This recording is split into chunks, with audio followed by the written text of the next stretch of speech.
motorcycle adventures. Nope, never mind. Grab it. Winkler Motorcycle Adventures here. So we bought our brand new KLR 650s. We got a 2017 and a 2018, brand new. So we figured, since they're stripped down bikes and we got to gear them up for our big Colorado trip and our big Alaska 2020 trip, so we figured we'd gear them up, we'd start buying parts. So let's do some unboxing videos here. So Rocky Mountain ATV is where we bought the majority of our stuff from. They seem to have the name brand stuff at decent prices. So that's where we got these. We got this box and the crash bars from Rocky Mountain ATV. So let's go through this all and see what we got. Whole bunch of wrapping. Feel like a clown. Alright, first things first. We got the Zero Gravity Sport Touring Windshield. So this one, depending on the reviews, everybody says 3.5, 4 inches taller than OEM windshield. And when we're touring, I don't like getting the wind hit on my chest for 8-12 hours a day for 9 days or however long we go. That gets tiring, you know, and then it's not fun anymore. So I really like a decent windshield that I can see through because we do end up riding at nighttime. So I like the clear windshields, and I wanted something a little bit taller than the factory one. Take the wind off my chest, make it a little bit easier to ride. So I went with the Zero Gravity Sport Touring Windshield, a couple inches taller, and it's clear. So I've heard a lot of good reviews on this one, so we'll see how this one goes. So that's item number 1. Item number 2. I got the IMS SuperStock Pegs. So another thing with the KLRs is they come with the rubber pegs. They're great for street shoes, but if you want to do any sort of adventure riding, rubber is not really the type of grip that you want on pegs. So I got the IMS SuperStock. They're a little bit more aggressive and they're all metal.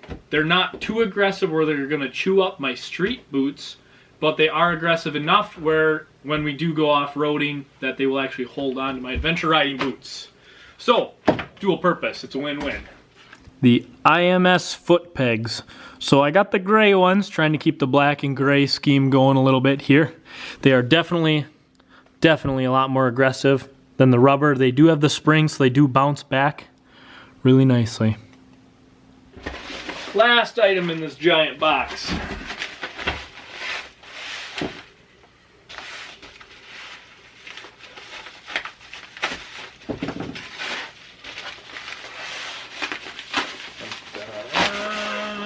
Alrighty. These are all the parts for my dash kit. Why did I get a dash kit? We're going to take these bikes this year to Colorado and back. 2019 we're going to do another 9-day trip. That's undecided. We're not sure where we're going yet. I don't even have any hints for you guys yet. And then in 2020 we're taking 3 weeks and going to Alaska and back. So we need a GPS. We need certain necessities and items and accessories. So the dash kit, what it does is we got the really nice KLR 650 Dash Kit from Rocky Mountain ATV, and what this does is it gives us risers and adjusting brackets so we can pivot our windshield forward, and this is good for 2 reasons. First reason is it throws the wind up and over a little bit more rather than just hit me in the face, so it takes the wind off of you a little bit more. But the second reason, and the most important reason really why we got this, was because it comes with an actual dash.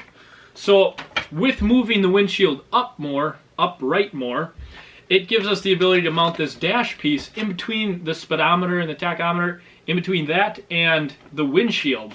So we can mount our GPS to this, we can mount our phone to this, and we can also put a cigarette lighter or whatever else we decide that we need on there.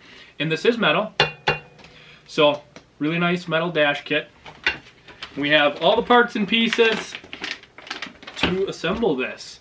So it does keep the OEM mounting brackets and everything for the windshield, and any windshield that fits KLR 650 will work with the dash kit, so that is a plus. But we can adjust the dash forward, up and down, and we can adjust the windshield up and down as well. So if it's a little hot of a day, we just take out our wrenches, quick unbolt them a little bit, roll it down, get some wind. So looking forward to this. Here's the dash kit, all installed with the new Tour windshield as well. So it definitely raises up the dash quite a bit. The nice part is I have 3 different holes. So if I want to lay the windshield back a little bit, get a little bit more wind, or if I want to keep it standing straight up, block a little bit more wind that way. Let's come around here. Dash kit all installed. We have a nice face plate where I can mount a GPS. It is metal. So I can mount a GPS, a couple other things, whatever, you know. All right. The big item here. Oh. These are gonna hopefully never be used, but better to have them and not use them than need them and not have them. They didn't put these in a box, but I tell you what, I don't think they needed to because these are really packaged in here in bubble wrap.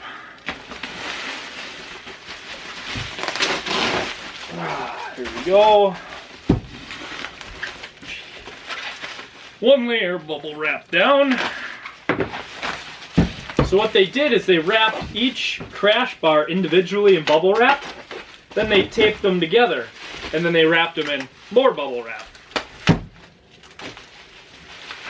Finally, here we go. Here's one. Maybe. It's stuck. Ugh.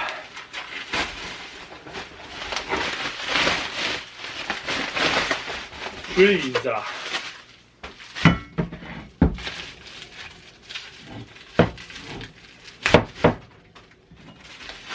Okay, here's one engine guard. They packaged these suckers up tight. So, we went with the SW-Motech crash bars for a few reasons. One, it's a name brand, okay? You got the name brand. Great, fantastic. But we went with these instead of the Tusk or other ones because it has this nice loop here for the engine crash bar. And our plan is to mount some sort of waterproof bag to it. So the way that these mounted versus the Tusk or other brands is these mounted a little bit different, a little bit more forward, so we can put bags on the front, just small bags. We're not going to throw big giant duffel bags on, just something small to fit in this little opening, hold our tools or whatever else we need to. So that's why we went with SW-Motech instead of other brands.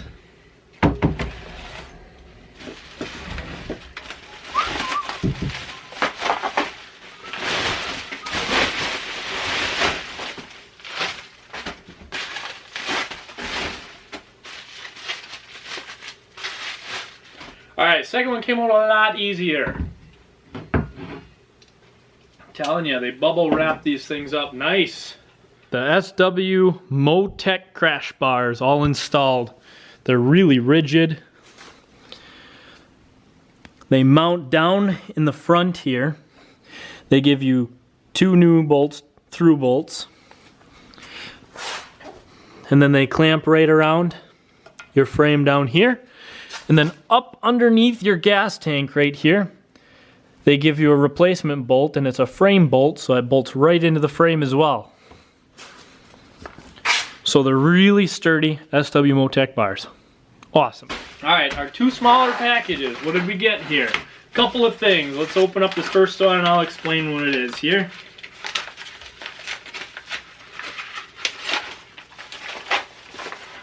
Okay. We have the turn signal stock delete kit.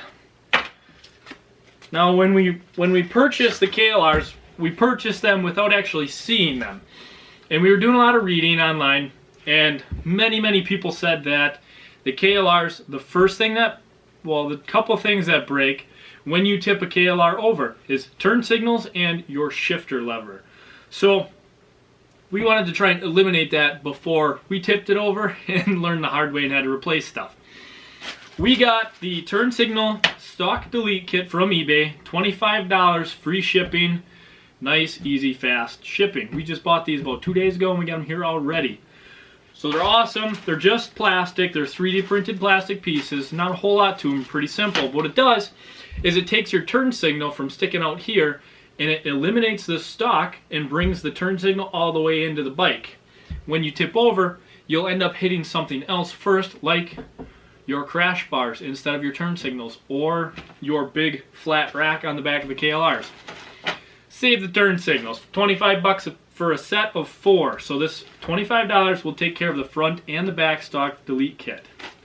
We got 2 kits because we got 2 motorcycles. Here's the turn signal stock delete kit. So it got rid of that whole stock that was right here, is about this big. So it really brought it all the way in. Gives it a nice clean look here. And then here's the front for the turn signal stock delete kit as well. So it really brought the turn signals in quite a bit.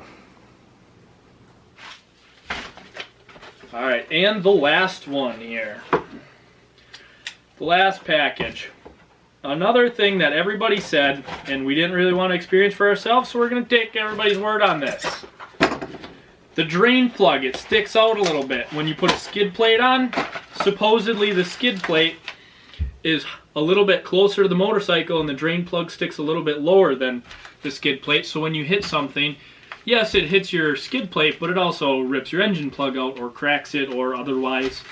And that's bad. We don't want to be leaking oil in the middle of Colorado and then in the mountains, you know.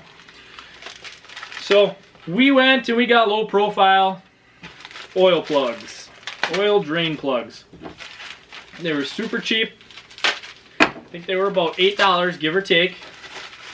But what we did is we went through a place called Eagle Mike's, I believe. Eagle Mike's. We went with Eagle Mike because there were a lot of complaints and issues with the Tusk ones. Everybody said that the Tusk drain bolts, they break, they crack, they don't hold up, they strip out, stuff like that. They weren't good. So everybody was really bragging up Eagle Mike's. Go to Eagle Mike's. And I figured for $8, I'll listen to everybody else's mistakes and try and not make the same mistake. So we went and we bought 2 low profile oil drain plugs from Eagle Mike. They do have the rare earth magnet on the inside too, if you're into that kind of thing. I just wanted low profile oil drain plugs, and it had the magnet with it. So, and we got a couple neat stickers and new crush washers. We don't, honestly guys, we don't really replace the crush washers every time we change the oil, but if they're damaged or broken or not performing like we want them to, then yes, we will change them. So for about $1, we threw in another 4 crush washers. So that is all I have to unbox today. We do have panniers and a top case coming, so I will get into that in that unboxing video. But let's go install this stuff, see how it really looks on a motorcycle. I gotta get out of this crap, man. Oh, who put this garbage here?